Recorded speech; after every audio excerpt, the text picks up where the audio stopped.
Hello, YouTube. This is an alcohol review of I.W. Harper Kentucky Straight Bourbon Whiskey.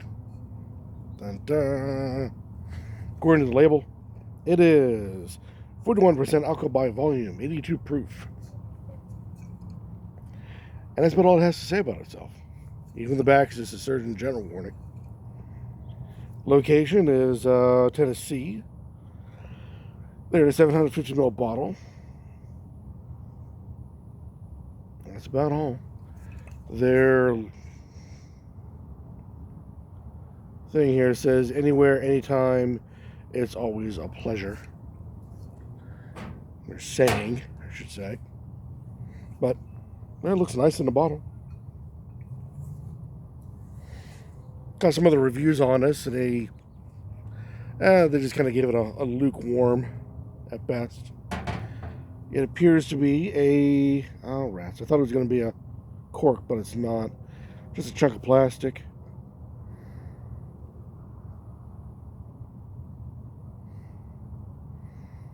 That's odd.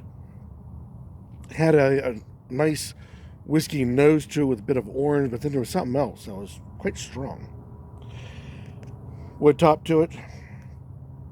The note for the cork is the fact that there was a shortage a long time ago with corks, and it's to this day they still try to figure out cheaper and better ways. Well, what am I saying? Cheaper ways for corks.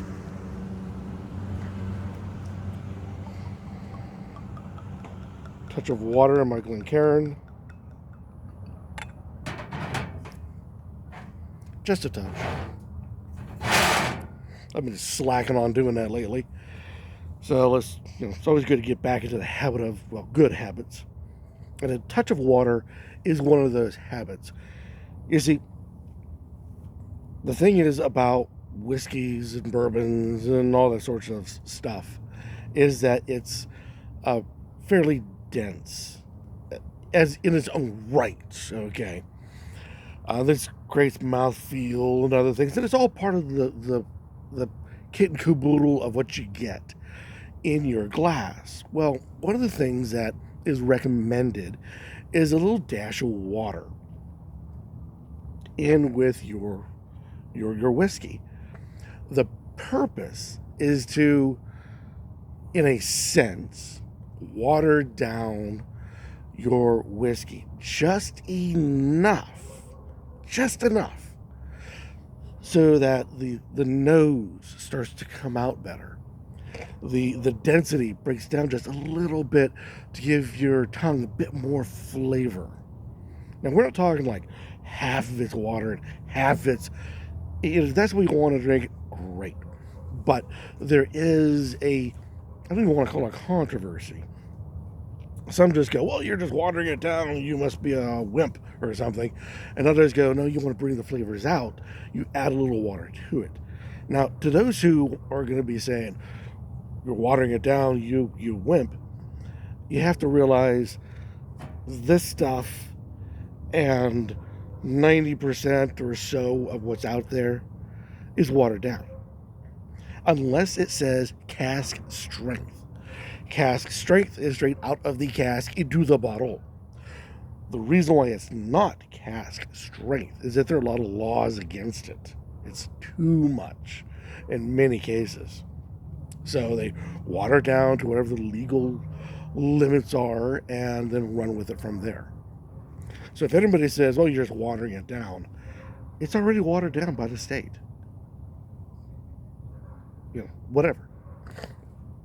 All right. So a little touch of water to help break it down a little bit, help open it up. It tears quickly and strong. That typically means it has less sugar in solution. So they don't add or take away sugar. Well, they probably can if they wanted to, but as a general rule, they don't. The sugar that's remaining in it is from what the yeast did not eat. Now, they have choices of what kind of yeast to use and how long they want the fermentation to go. And there's a whole art and science behind this. It's incredible really delve into to find out how complicated and yet how artfully it's all done. Still, the sugar part of it is to see how sweet they can add a little to it in the end product. They're not adding anything sweet. They're just the end product. They want to be on a sweeter side, so they cut uh, the the yeast short of their end job, or they let it go longer, take away all those extra sugars, add in maybe some more extra yeast if they have to, or a different type of yeast if they need to, and then it becomes much more watery, not so thick, and that will of course change the mouthfeel and the whole gambit. It's quite fascinating as an art.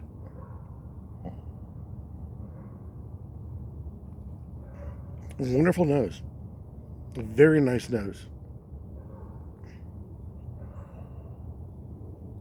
There's a bit of an alcohol to it, but you hit with a lot of orange and apricot right off the bat. And of course, your standard. Sorry, this is trying to get away from me. Then your standard nose of caramel and hints of lemon and vanilla and cinnamon and the basic good stuff you find in a nice whiskey. But right up front is an orange and some stone fruit. And of course, alcohol. Just really wants to choke me down. 82. Like I said, huh? Alrighty. So, let us give it a try.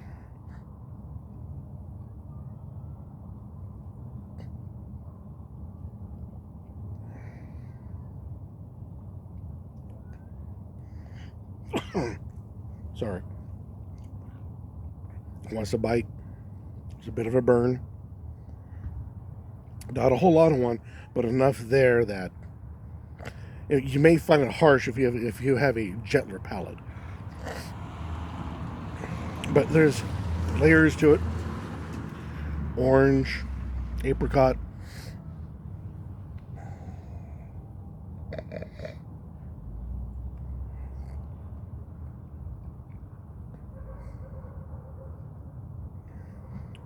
lemon. It's not bad, to be honest. Well, what am I saying? I'm trying to be honest all the time with these videos, but it's not bad. It's just hanging on a little too long is that burn and that bite. Not a fan of that. I would have liked it if it would have had a short hang time, but it doesn't. This got a fairly long hang time, and the bite goes with. Hang time is the flavor from the start of your sip to where you finally there's nothing left to taste. That's the hang time, and this has a bite and a burn of equal caliber, drifting with it. Usually it cuts short early.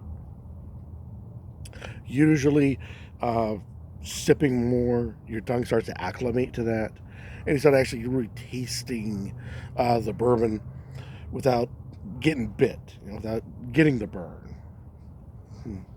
That's when they go, smooth. That's when there isn't any of that bite or any of that burn. And when you see them coughing and gagging, it's a joke on smoothness.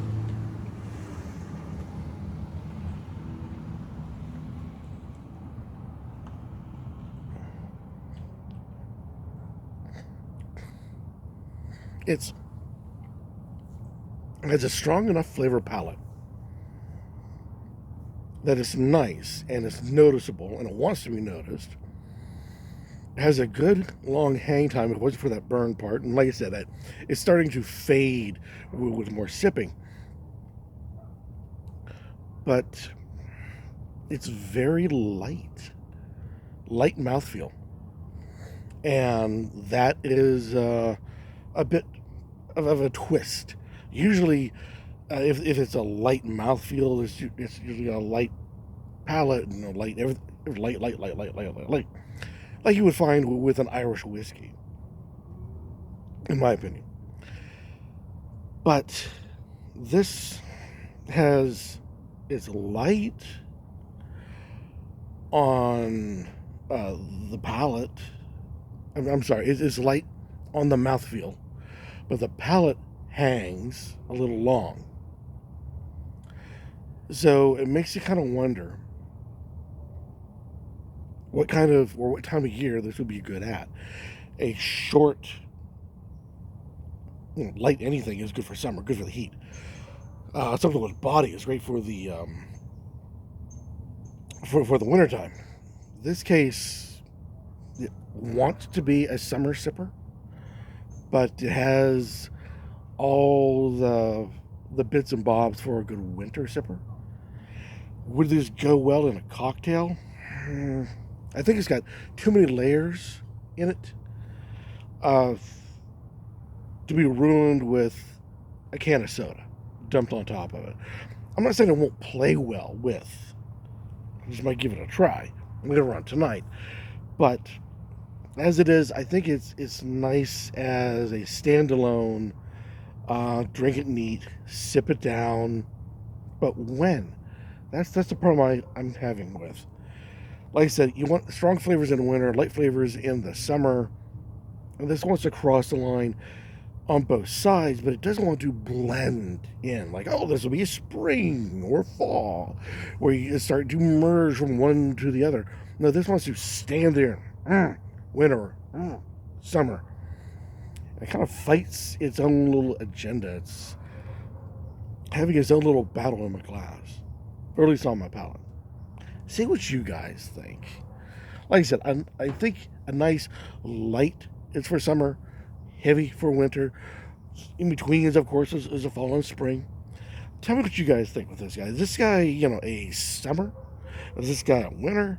Is this guy something in between? Or is it just scrap all that and say, dump it in a glass full of other things and call it a cocktail and be done with it? There is that avenue. Let me know what you guys think. Any comments down below about this particular product? I.W. Harper. Now, funny. There's a D&D group. One of the main characters is named Harper. Yeah, nerding out there. But before I lose my light, any comments down below about this particular product? Warmly accepted, as always. Or better, go out and buy it and try it, and do a review, and let the rest of us in the YouTube spirits community know your thoughts about I.W. Harper. Excuse me, it's getting dark. Bourbon whiskey, Kentucky straight bourbon whiskey. Oh. And as I lose the last of my light, until next time, keep on drinking.